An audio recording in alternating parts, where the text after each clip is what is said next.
Welcome all. Yes, participants, am I audible to you? Yes, everyone. Is it audible? Yes, sir. Yes, sir. Okay.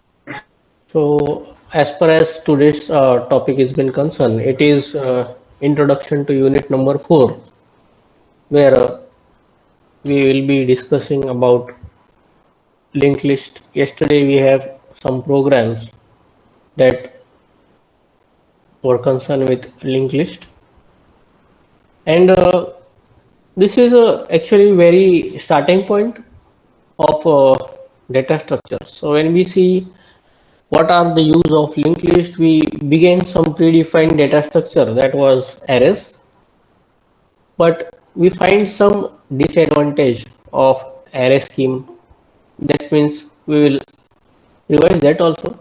So in unit number 4, we will have linked list, which is related to static and as well as dynamic programming or dynamic memory allocation, we can say. For that purpose, we will share a particular stimulation, in fact, not a PPT. We will simulate what it is using some of the tools which are currently available. I'll share the screen for you.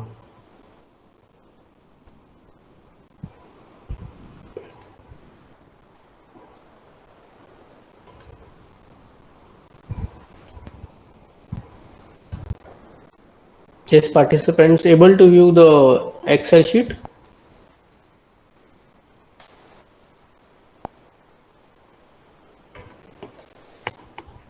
Okay, so over here we will first talk about declaration technique of array. So the first line we will see declaration,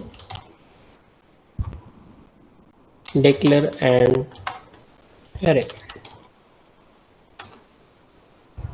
Over here for greater visibility. So how to declare it? It is simple method array. In the bracket you can write the size of the array. That was the syntax. Now in practice you can use int name of the array and then you can put some size, that is for estimation we can take 5. So over here we have two parameters related to array. So we say one of them is nothing but the index of the array.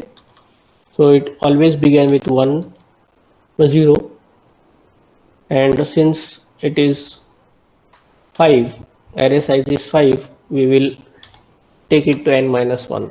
So over here this is the array indexes. Then second part related to array is data elements. So data can be any value which you wish. So you can put any value over there. So these are some of the example of data element. Now the third parameter of the array is nothing but the address. So let us see, we have the starting address of the array is say 100. Now it is of integer data type, so we say assume size of integer. So over here size of integer. So let us say the size of integer is nothing but 2 bytes. So naturally over here it is this plus 2 and finally we get some addresses. Okay, so it is simulation of linked list. We are first comparing some complicated parts. So now see what we'll do, we'll just group all these important concepts and try to learn something from this.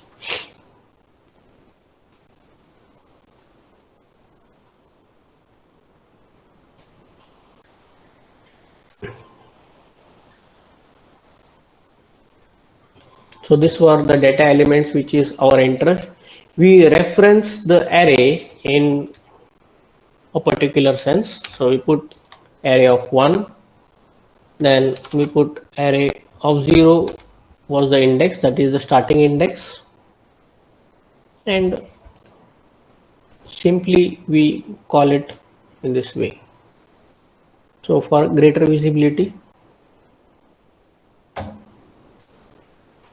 2 array of index 3 and array of index 4. So this all of you are quite familiar because we have already completed this array based ADTs, and in that we are able to access the arrays. Now what is the advantage of array? We say first advantage, it is easy to implement. We are talking about arrays, they are easy to implement. Second, arrays has random access. So second important point why arrays are used, they have random access. So by using just array index, you can move anywhere within the array. That is for it is array index. Now what is some limitations for that? Limitations. We must know first limitation, it is static allocation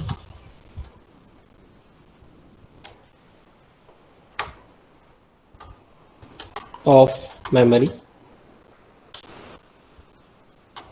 due to, so for that you need size of array must be known priorly. So you should known to the size of the array before programming. So there are some conditions where we cannot use static allocation. For example, taking an example of a class and storing array that is storing roll number. So we will see that there is a class with B computers, then the class is say T computers, and second class is SC computers. So since there are double intake in SE computers, we have around 99 students. Then in T we have 75 students, and then we have in B we have some about 66 students or so. So in this case, can anybody will suggest me what will be the size of my array to store information of these three classes differently? Yes, participants, can you respond or can you think on this?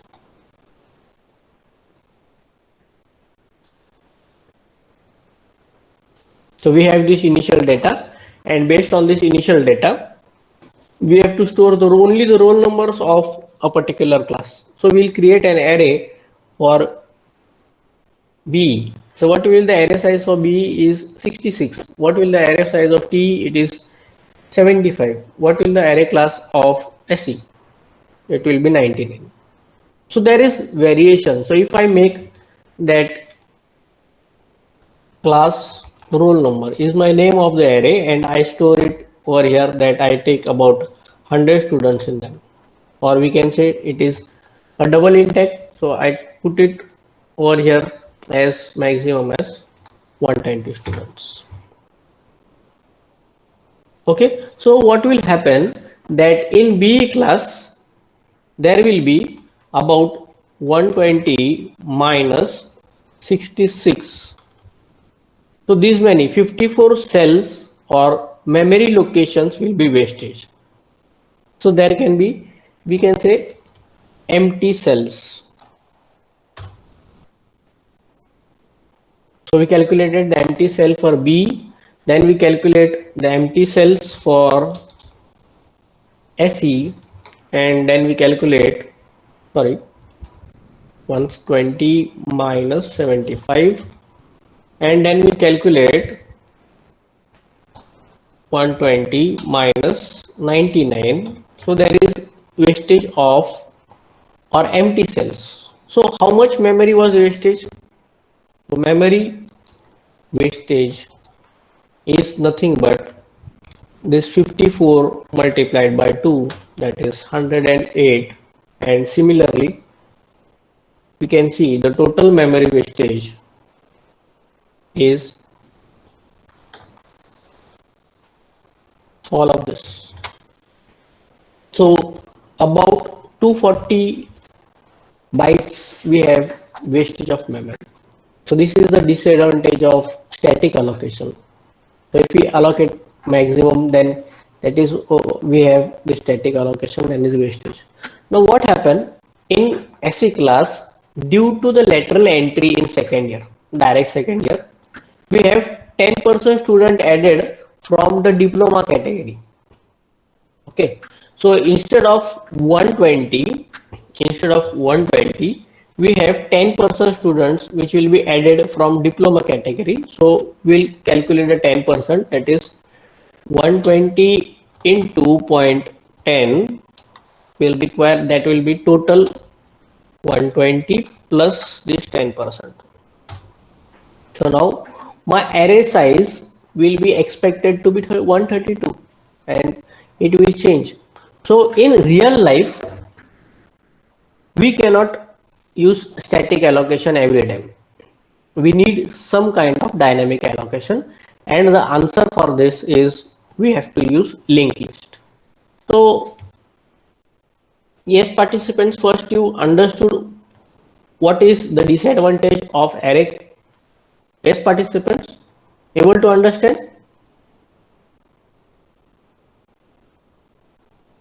Okay, now second thing is that let us take these data elements and stimulate something further.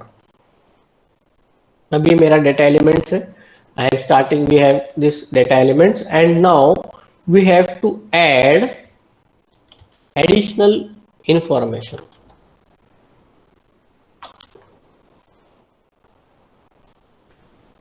in it. So let us see. First operation is insert. So insert a particular element after something. Suppose you want to insert 77 after 70. So naturally you have to make a shift operation. So let us see how to insert it. Okay.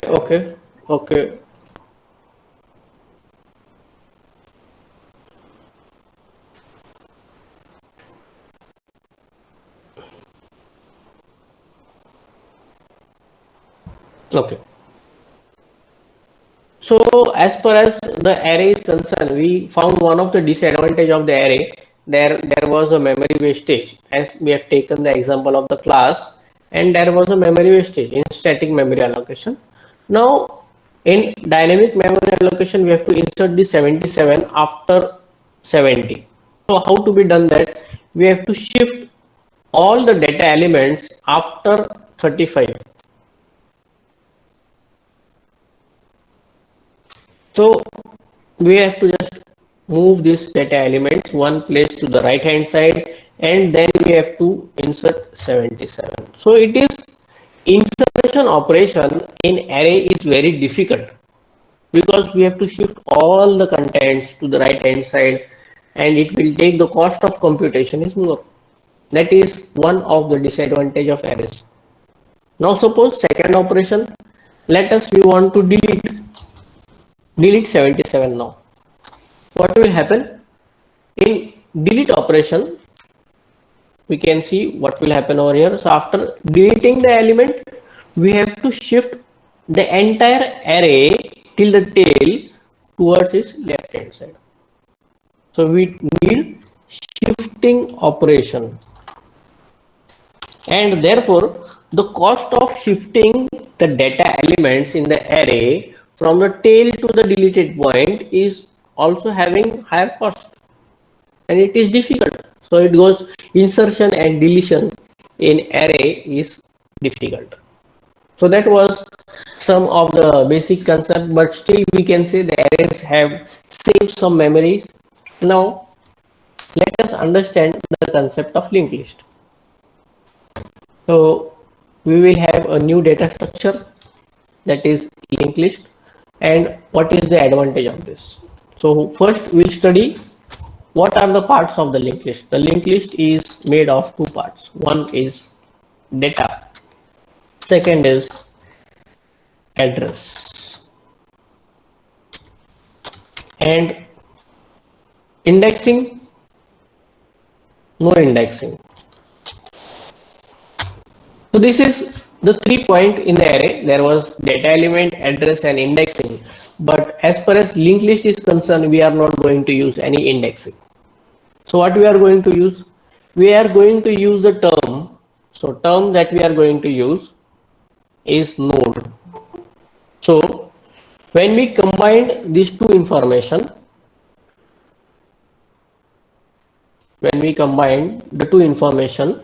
that is data and address, we call it as a node.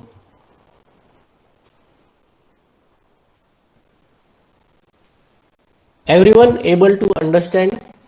So what it contains? It contains data and address. It doesn't contain indexing. That is the difference. So in arrays, we have the first part, that is it contains indexing. Everyone understood the first difference? Yes, participants. Okay, so the first difference in the data structure is that it is having data and address, and it is not having anything other than that. No indexing is there. So we are creating nodes. So let us create 5 nodes. So we'll stimulate it over here. I create node number 1.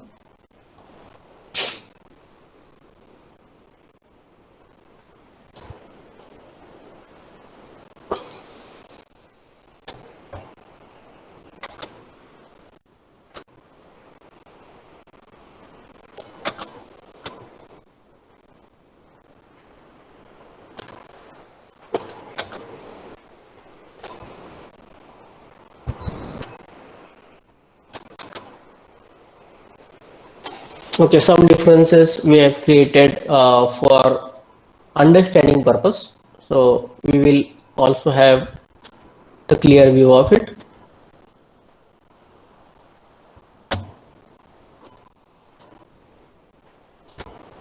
Okay, now initial position, we can say initially data is not there. Your user enters the data and the address of the next element. So over here we say it has address of next. We have to just modify this. So node is having address of next data element. Now if you observe this over here, so what was the address? It was 100, then 100 and 200 and 400 and 608. So this is the advantage of static allocation. You get the continuous allocation of address. But when you talk about dynamic memory allocation, the addresses are not the same. So let us see what is the actual difference between them. So we'll put some data, same data we'll use over here. Let us say my data was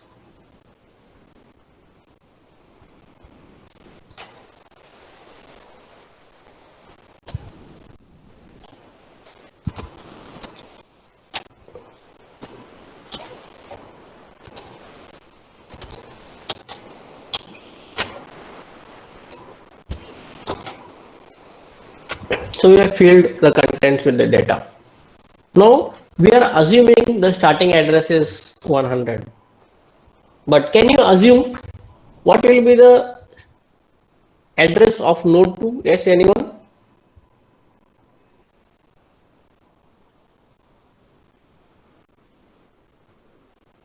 Can you predict, any one of you? Yes?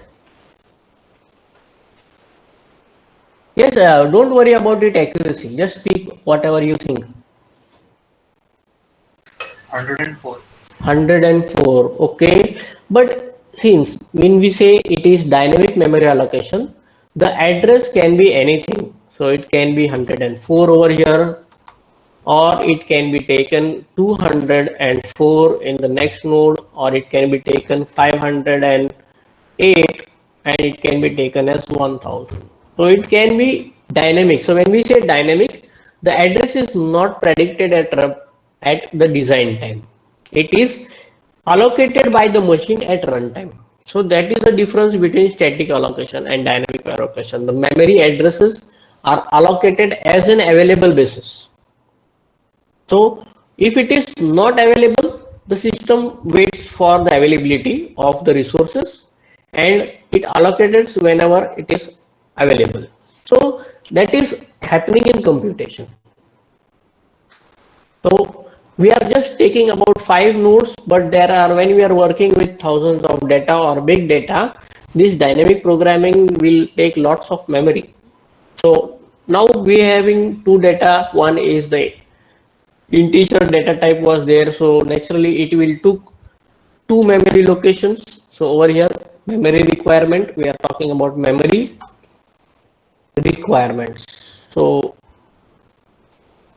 we say memory requirements, so it will take 2 bytes, and for address, if it is an integer or pointers, generally they use 2 bytes.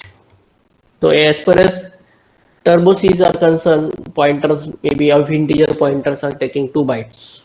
So total, instead of 2 bytes in array, we are using 4 bytes. That is the disadvantage. So over here, we have calculated that it will require 2 bytes. We have seen size of integer was 2 bytes.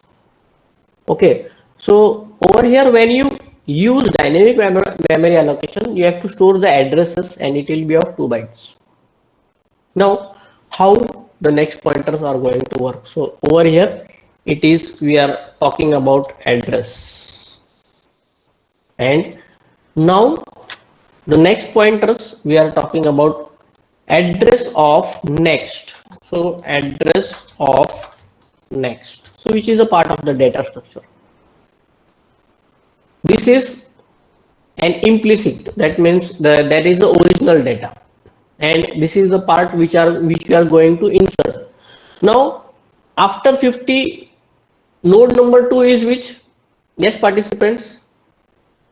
Node number 1 contains data 50. So node number 2 contains data 70. So what is the address of node number 2 is inserted over here.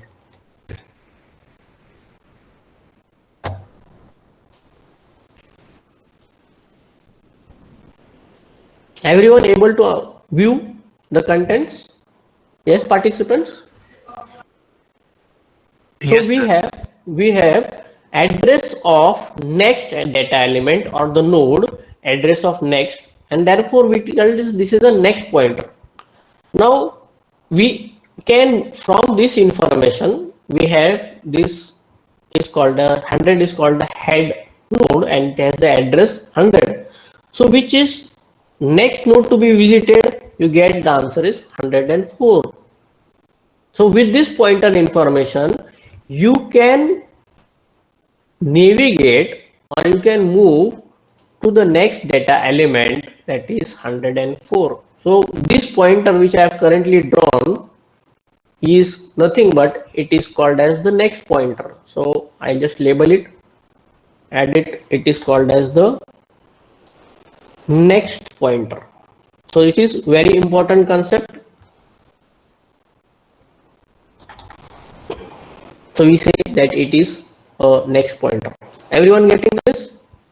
So since we have the address of 104 now, when we reach to node number 2 using this next pointer, what we get? We will get 104 information, and from here we have to identify the another address, that is nothing but 35. So we get the address as 204 as the next address, and further linking in such a fashion, the next address calculated obtained is 508. Further 405, we are 45, we are 508, we get the answer as 1000 is the next pointer. And over here, when there is no data at the end, we write null. So the next pointer over here is whenever the value of the next pointer is null, it means it is the end of the linked list. Everyone able to understand the structure of the linked list? Okay, so this address which is hidden from us. So it is all this information is hidden from us, but when you do programming using data structures, this address of the next pointer is visible to us as a programmer. Getting the difference? Yes, participants. So let us relabel this. I put node 1 as the label as header. Everyone getting this? Yes, everyone, are we with me? What we did, we labeled the node 1. So let us see, labeling will be done over here. So we will not change the structure. So let us say label. We label the node 1 with the pointer name as head.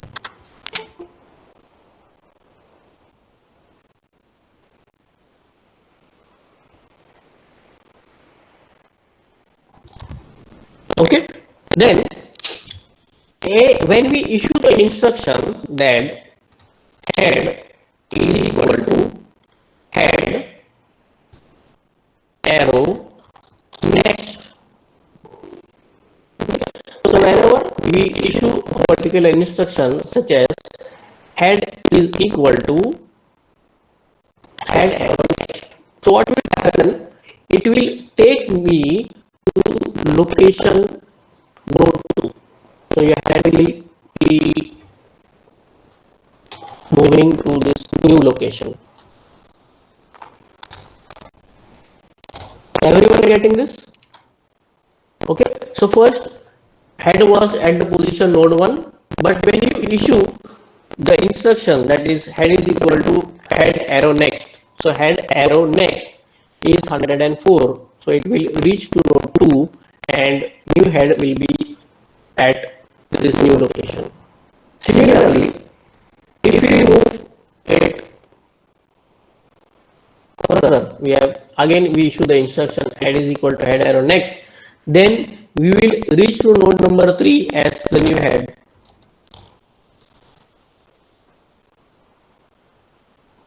After reaching to node number 3, we can again issue the instruction that is head is equal to head arrow next, and we can reach to node number 4 with head as the pointer. Now finally again we issue the same instruction that is head is equal to head arrow next. So we reach to the last element that is head. Okay, now your algorithm is not going to stop. Again he will issue one more instruction that is head arrow next, and what will get? He will get output as null. So whenever he encounters another value, your algorithm stops. So this process, which is starting from the head node and reaching to the last node until null, is called as traversing. It simply means visiting each and every node at least once in the linked list is termed as traversing. So terminology, two terms we have studied. One, first term was node, second term we studied traversing. समझ में आया क्या? Yes, participants. Yes, everyone able to understand? Yes, sir. Okay. So it is very nice to know that everybody is understanding. Now let us do some labeling work and see how flexible the linked list is going to work for us. So initial stage, we will be talking about node 1. So this is the head node. And let us move to the last element. So we called it as this is the end node. So we label two nodes. One is the head node and another is the end node. Now we can see observe what is the identification of end node. Head node is very easy. That is, the first node is the head node. Now how to identify the end node? Yes, anybody can tell me? How to identify the end node? It's null. Yes. Next pointer of any node which is null, then that is termed as end node. So whenever you wish to append a new value, so what we have studied now? Appending new node. So appending new node. So let us first create the node. So we will be creating node number x. So we don't know this node number. So let us say node number 6 will be created. We have value of node number 6 say 100, and the data it may be now say 1200. That is the address. we have the two functionalities in node in every node. One is the next pointer and another is its original address, and this is the original address. So address of the node. Now let us see what will be the next pointer. The next pointer, when we create a node, the next pointer is always null. So you have to remember this. Okay, so I just make a block for proper understanding. Okay, so whenever we talk about the address, we say it is hidden. The address is hidden from us. It is not known to us. So let us hide it. I hide the address.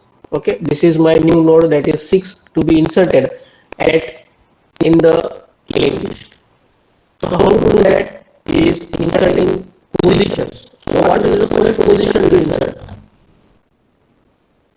Or appending. So let us talk first. Let us go for appending and angle of the list. So we require end pointer for appending. So how to do this? We have the end pointer at node 5.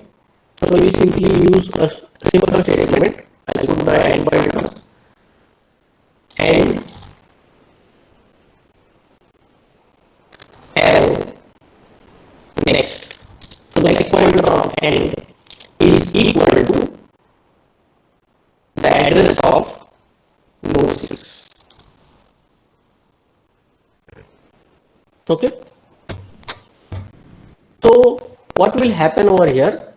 The null which is represented at the end of over here, so that will be changed. So let us change the data structure. We have the values of node 5. We are talking what will be changed at node 5. So it was 56, 1000 for the address, and it was null. So that null will be replaced by 100. So this is where the replacement has taken place. So let us get it. Node 5 has been updated. Everyone getting this? Yes, participants. So which instruction we use? And arrow next is equal to node 6. So next pointer is updated with the address of node 6. It simply means that. So next pointer is now updated and is equal to and arrow next. Okay, so what is being added? This node 6 is added at the end over here. So we just add node 6, and since it is pointed by the end operator, we are pointing it again with the next pointer.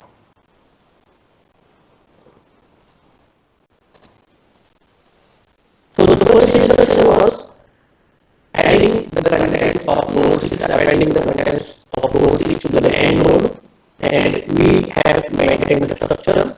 So next is end is equal to end arrow next. So when we issue end is equal to end arrow next, what will happen? The next value was 1200. So your end pointer is shifted again to the end position. Everyone getting the two instructions when data is going to append at the end of the linked list? Yes, participants? So first instruction was end arrow next is equal to node 6. So node 6 का जो भी address है वो node 5 के that is and node के address field में that means next field में update हो जाएगा. And the second instruction end is equal to end arrow next, that means the end pointer was over here at node 5, it will shift to node number 6. Yes, participants able to understand the concept of appending nodes at the end of the linked list. Yes, sir. So these two instructions were being executed. So I just put it above it, above node 6. And did we change anything in this data structure till node 4? So over here we find that we have not changed anything in this data structure. So let us insert it back. You can see the original data structure which is inserted. This is the inserted contents. I'll move it little back.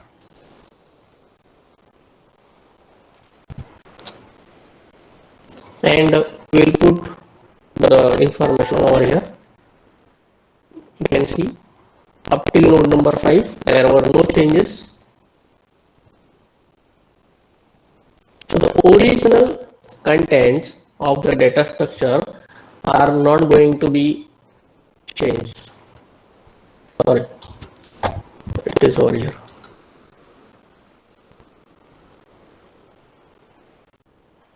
So node 5 is, we are getting the addresses. One second.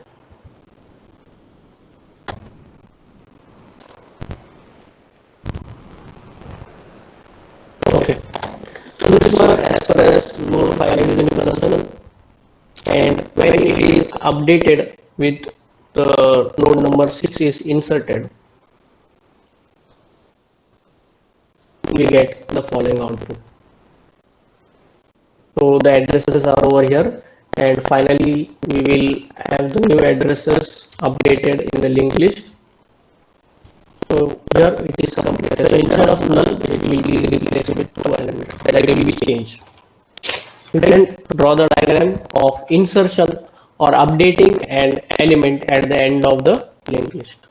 Which we have inserted node number 6. So this is the operation where we say that insertion and deletion operation. So we have just now studied about insertion operation.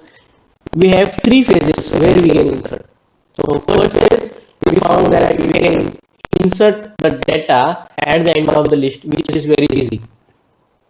With 2 instructions we can insert it. Now second is how to insert the contents at the beginning of the list. Now let us say this is node number 6 and we have to insert the same node number 6 with some updated value. Now I'll just update these contents, make a new node 7, and we will talk. We will copy this content so it will be more better for our understanding purpose.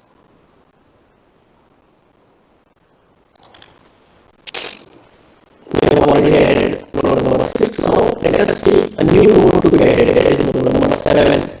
Value will be 500 and address will be say 1250. So null is by default it is added at the next pointer of this is null. And we'll make it little shifted ahead to the side so we can understand the logic. Now where to insert it? If the user wishes to insert it before the head node, so I have to make this as the head node. Okay, so we can say the position to insert. Position to insert is beginning. Initially it was end of the list. Now we are talking that position to insert is the beginning of the list. So this beginning is represented by the head node. Now how to do this? So what we do, we have to know the pointers. So I'll take the head node temporarily saved into a temporary pointer. So I'll make a temporary pointer which is equal to head. So first instruction, or I will make a temporary pointer. Second instruction will be issued is just set node number with the address. So head is 7. So naturally, node 7 will have head, where we contain the head pointer. Okay, so whenever we issue the second instruction, that is head is equal to node 7, then what will happen? Head will directly move to node number 7. And now we issue the instruction. Next instruction, head arrow next is equal to temporary. So this temporary address was nothing but 104. So when we issue this second instruction, what will happen is your null value, that is head null value, will be replaced with 104. Okay, and we have automatically there will be a connection between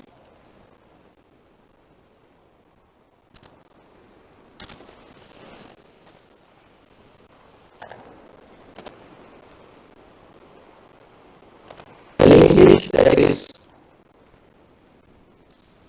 till node number 6. You can see how it has been updated, the process. Yes, participants able to understand or visualize the instructions. So this was the two instructions which we have used for insertion of a new node as the head node. So over here, your head pointer will shift into this location. Everyone able to understand the concept of single linked list and the insertion of contents within the single linked list? Or any questions? Yes, participants?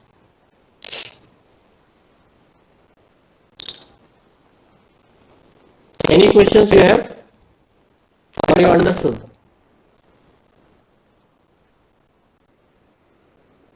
Okay, so if there are no questions, well, we think that it is understandable. Now, let us move to the deletion operation. So we are talking about deletion operation on the linked list. Now again we have three positions. We will talk about insertion in the middle afterwards, but we will have three positions over here. First is either deleting the head, or we have second either deleting the end,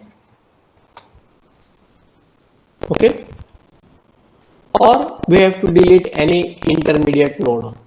So these are the three conditions where deletion operations is to be executed. So I'll just simulate how to do that. So when you have to delete the first node or the head node, so what we should do? A simple operation, create m is equal to head. Second instruction we can issue over here is head is equal to head arrow next.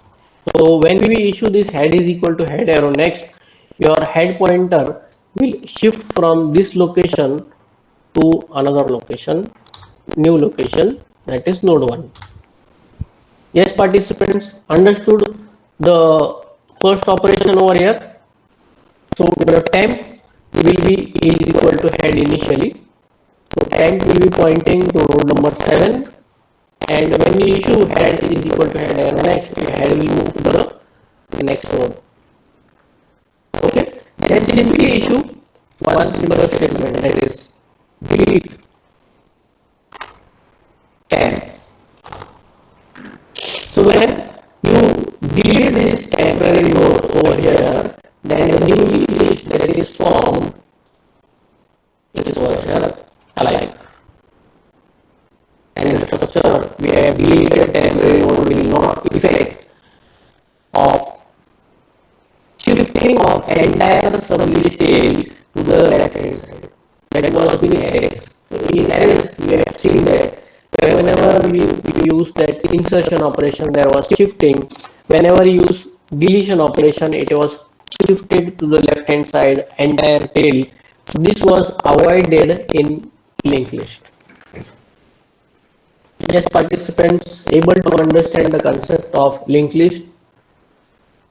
Okay, so this one has deletion operation at the head. Now let us take the deletion operations at the tail.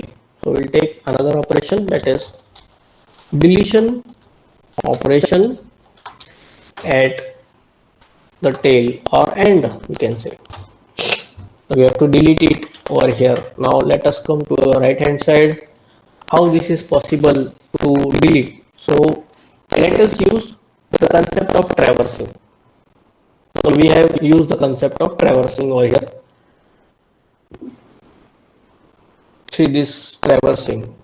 Are you able to see traversing? Yes, participants?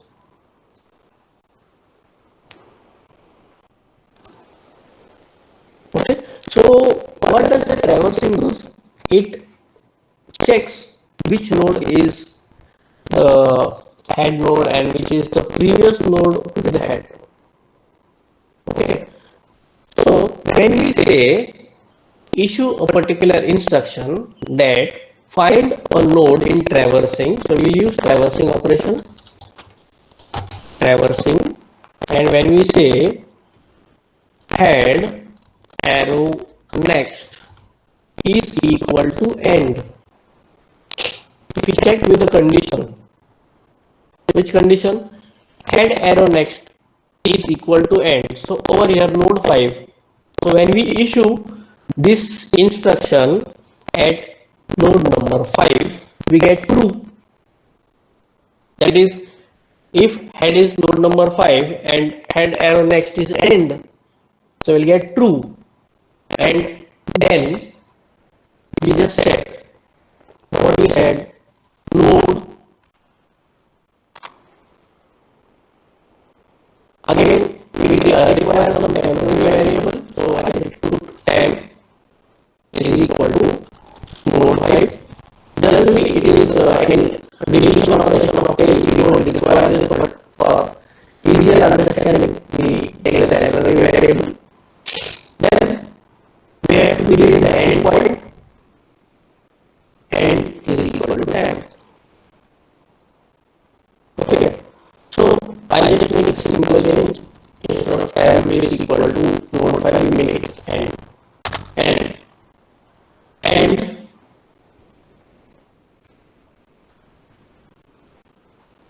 is equal to head. So over here we say there is the head pointer. The head pointer, when it comes to node 5 and we issue the instruction that is node arrow next is equal to end, then your end node is equal to head. So naturally here it is transmitted to the end node, and finally after that you can set the value that end arrow next is equal to null. This is very important. If you don't set it, then again there will be some ambiguous output. And lastly, issue delete temp.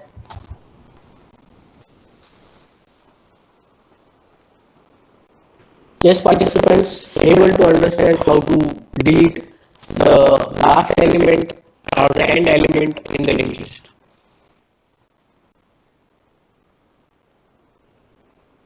Okay, so what is the condition to be checked in traversing? So what we are using traversing function. We have to remember.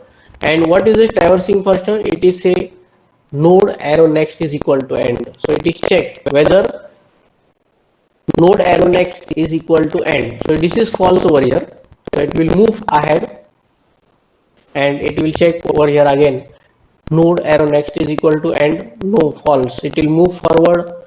Then it will move over here and finally we get head arrow next is end. So node 5 is the new head. Okay. So this is called as traversing, that is moving within the linked list, and when we get it, we store an end value into temp, and end is equal to new head, and end arrow next is equal to null, delete the temp. So when we delete this last output, we get the output in this way. So let us put a new output over here. We get it, and the last element is updated with the null value. Yes, participants able to understand how to delete the last element into the linked list from the linked list.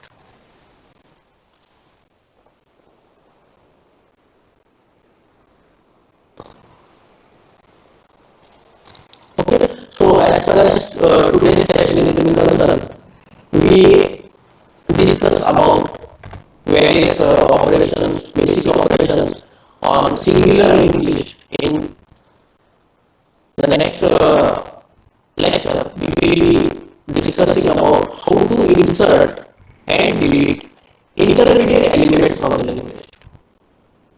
And the topic is very interesting, and we see some of the merits of linked list and some of the merits of arrays also, and why to use and where to use these linked list concepts. We will also study some demerits and how to solve it using data structures. So in the next session, we will discuss about all the concepts. Yes, participants, any questions on with this session?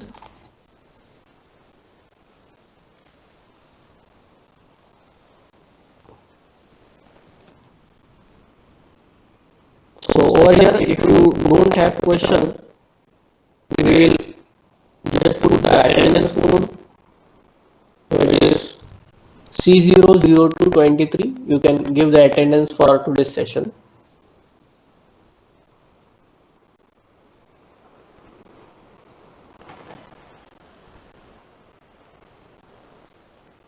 So the code for today's attendance is C00223.